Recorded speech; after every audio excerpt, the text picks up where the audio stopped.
छोटा सा गांव था। वहां पर एक आदमी पहाड़ पर पत्थर तोड़ने का काम करता था। उसको अपनी जिंदगी से कोई गिला शिकवा नहीं था। पूरा दिन वो काम करता, मेहनत करता, दिन के एंड में जो थोड़ा बहुत पैसा मिलता वो जा करके अपने परिवार के साथ में थोड़ा सा टाइम स्पेंड करता और चैन से सो जाता। तो एक दिन रोज की तरह वो अपना काम खत्म करके अपने घर की तरफ जा रहा था।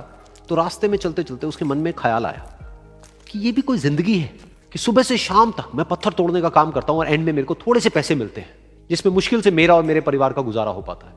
काश कुछ ऐसा हो जाए कि कहीं से मुझे कोई ऐसी शक्ति मिल जाए कि जो भी मैं चाहता हूं वो सच हो जाए। वो अपने घर पर गया, उसने खाना खाया, लेकिन उसका ध्यान खाने की तरफ नहीं था। उसके दिमाग में यही ख्याल चल रहा था। उसके बाद में वो यही सोचते सोचते सो गया। फिर नींद आने के कुछ देर बाद उसको एक सपना आया। सपने में उसने देखा कि रोज की तरह वो अपना काम खत्म करके अपने घर लौट रहा था। रास्ते में उसने एक बहुत ही बड़ा घर देखा और उसके मन में आया कि काश ये घर मेरा होता और मैं इसका मालिक होता। और उसके सोचते ही वो उस घर का मालिक बन गया। उसको यकीन ही नहीं हो रहा था कि जो उसने सोचा वो बन चुका है। लेकिन उसकी खुशी ज्यादा देर नहीं टिक पाई, क्योंकि उसको एकदम से एक शोर सुनाई दिया। उसने अपने घर के बाहर देखा कि एक बहुत बड़ी रैली निकल रही है, जिसमें बीचों बीच एक पॉलिटिशियन है जो ऐसे ऐसे हाथ हिला रहा है। और वहां पर जितने भी लोग खड़े थे सब उसके नाम के नारे लगा रहे थे, उसके आगे हाथ जोड़ करके खड़े थे, सब उसको देखने के लिए तड़प रहे थे। तब उसको यह एहसास हुआ कि मैं कितना छोटा हूं उसके आगे। और फिर उसके अंदर से एक ख्याल उठा कि काश मैं ये पॉलिटिशियन होता और मेरे पास भी इतनी ही पावर होती जितनी कि इसके पास में है। बस उसका इतना सा सोचने की देर थी, वो पॉलिटिशियन बन गया। उसकी खुशी का ठिकाना नहीं था, क्योंकि उसके आसपास में हजारों लोगों की भीड़ थी और सब उसको देखने के लिए तरस रहे थे, तड़प रहे थे। लेकिन उसकी ये खुशी भी ज्यादा देर नहीं टिक पाई। धूप बहुत ही तेज थी और उस पॉलिटिशियन को आदत नहीं थी इतनी गर्मी में रहने की। तो उस धूप की वजह से उसको चक्कर आ गए और वो बेहोश होकर के गिर गया। फिर उसको एहसास हुआ कि ये पॉलिटिशियन सबसे ताकतवर नहीं है, ये जो सूरज है ये सबसे ताकतवर है।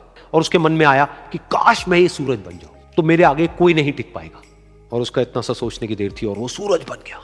और वो खुशी से पागल हो गया, क्योंकि पूरी दुनिया को वो ही रोशन कर रहा था और पूरी दुनिया में ऐसा कोई नहीं था जो कि उसकी रोशनी को रोक सके। लेकिन उसकी ये खुशी भी ज्यादा देर टिक नहीं पाई, क्योंकि कुछ ही देर बाद आसमान में कुछ काले बादल आए जिन्होंने कि उस सूरज की रोशनी को रोक दिया। फिर उसको यह एहसास हुआ कि इस दुनिया में ऐसा भी कोई है जिसमें दम है उसकी रोशनी को रोकने का। और उसके मन में एक ख्याल उठा कि काश मैं वो बादल बन जाऊं। और वो बादल बन गया और आसमान में उड़ने लगा। उसको ऐसा लगा कि मैं आसमान में उड़ रहा हूं और अब मैं जहां चाहे वहां जा सकता हूं। लेकिन कुछ देर बाद वहां पर एक बहुत तेज हवा का झोंका आया जो कि उन बादलों को उड़ा करके ले गया। और फिर उसे ये समझ आया कि ये जो बादल हैं वो सूरज की रोशनी को तो रोक सकते हैं, लेकिन हवा को नहीं रोक सकते। ये हवा उनको बहा करके ले जाती है। फिर उसके मन में आया कि काश मैं ये हवा बन जाऊं। और वो हवा बन गया। हवा बनने के बाद में उसको अपने अंदर एक अलग ही ऊर्जा का अनुभव हुआ। वो चाहे तो आराम से बहता और चाहे तो आंधी बन करके, तूफान बन करके, जिसको भी चाहे उड़ा करके ले जाता। उसको ये विश्वास होने ही लगा था कि इस दुनिया में सबसे ज्यादा शक्तिशाली मैं हूं। लेकिन तभी उसके सामने आया एक पहाड़। उसने अपनी पूरी ताकत लगा दी, लेकिन उस पहाड़ को वो इतना सा भी नहीं हिला पाया। तब उसको यह एहसास हुआ कि इस दुनिया में कोई है जो हवा से भी ज्यादा शक्तिशाली है, जिसमें दम है उस हवा को रोकने का। फिर उसके मन में आया कि काश मैं ये पहाड़ होता, और वो पहाड़ बन गया। लेकिन हर बार की तरह इस बार भी उसकी खुशी ज्यादा देर तक नहीं टिक पाई। उसको एक जानी पहचानी सी आवाज सुनाई दी और साथ ही साथ उसको दर्द होने लगा, जैसे कि कोई है जो उसको तोड़ रहा है, उसको मार रहा है। तो दर्द से वो चीखने लगा और उसके मन में आया कि काश मैं वो बन जाऊं क्योंकि इस पहाड़ को तोड़ने का दम रखता है। लेकिन इस बार उसकी एक ख्वाहिश पूरी नहीं हुई। वो रोने लगा, चीखने लगा, चिल्लाने लगा। उसने अपनी पूरी जान लगा दी, लेकिन इस बार वो नहीं बन पाया।